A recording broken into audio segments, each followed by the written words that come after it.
प्रेम साहिब बंदगी, सदगुरु कबीर साहब के चरण कमलों में चरण बंदगी, महंत रामधनी दास साहब के चरण कमलों में चरण बंदगी, महंत धीरज दास साहब के चरण कमलों में चरण बंदगी।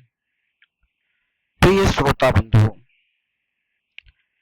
सदगुरु कबीर साहब का बहुत ही सुंदर पद है। सदगुरु कबीर साहब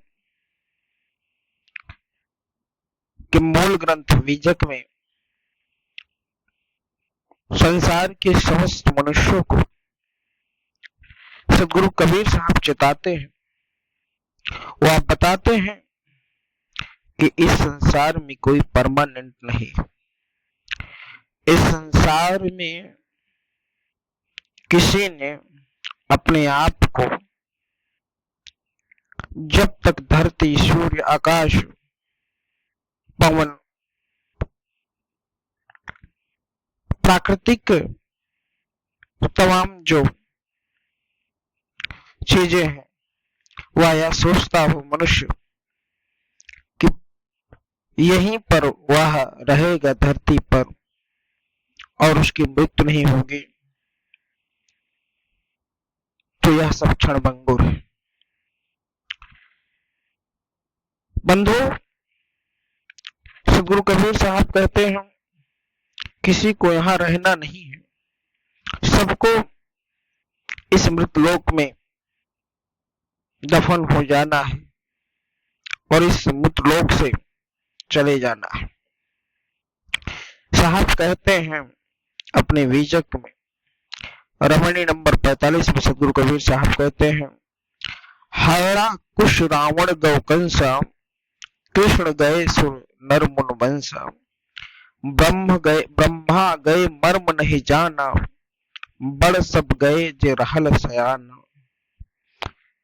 समुझ न पर राम की कहानी, निर्बक दूध के सरबक पानी, रह गयो पंथ पथिक न पवना, दसों दिशा उजारे भय गौना।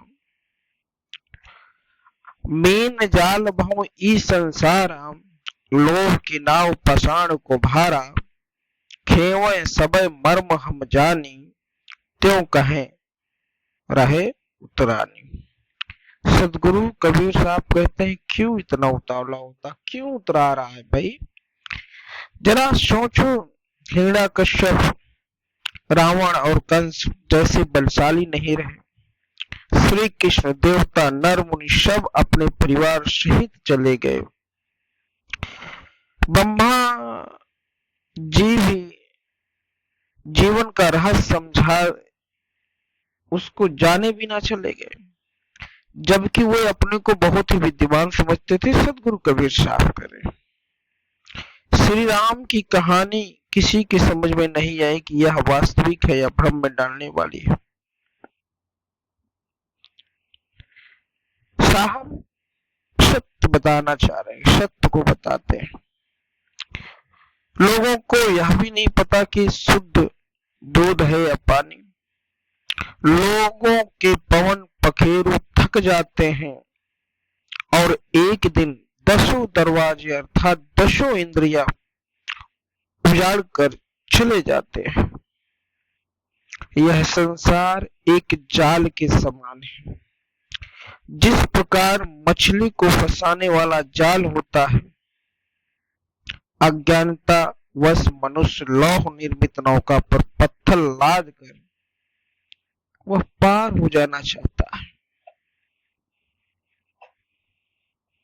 अर्थात अज्ञानी रूपी नौका में जड़ता रूपी पत्थर लाद कर संसार को सागर कैसे पार हो सकता है वह?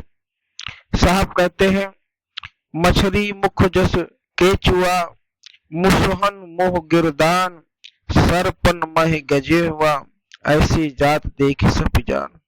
जिस प्रकार लकड़ी में लगे केचुए को मुख में लेकर मछली फंस जाती है, गिरगिट के मुख में लेकर चूहा, छछूंदर के मुख में लेकर सर्प स्वयं को संकट में डाल लेता, संकट में पड़ जाता है, उसी तरह संसारिक प्रलोभन में पड़कर मनुष्य स्वयं अपनी आत्मा को संकट में डाल लेता है। साहब कहते हैं इसी प्रलोभन में पड़कर वह पतित हो जाता है। यह सब प्रलोभन के कारण ही मनुष्य अपने आप को आदि व्याधि में फंसाता रहता है।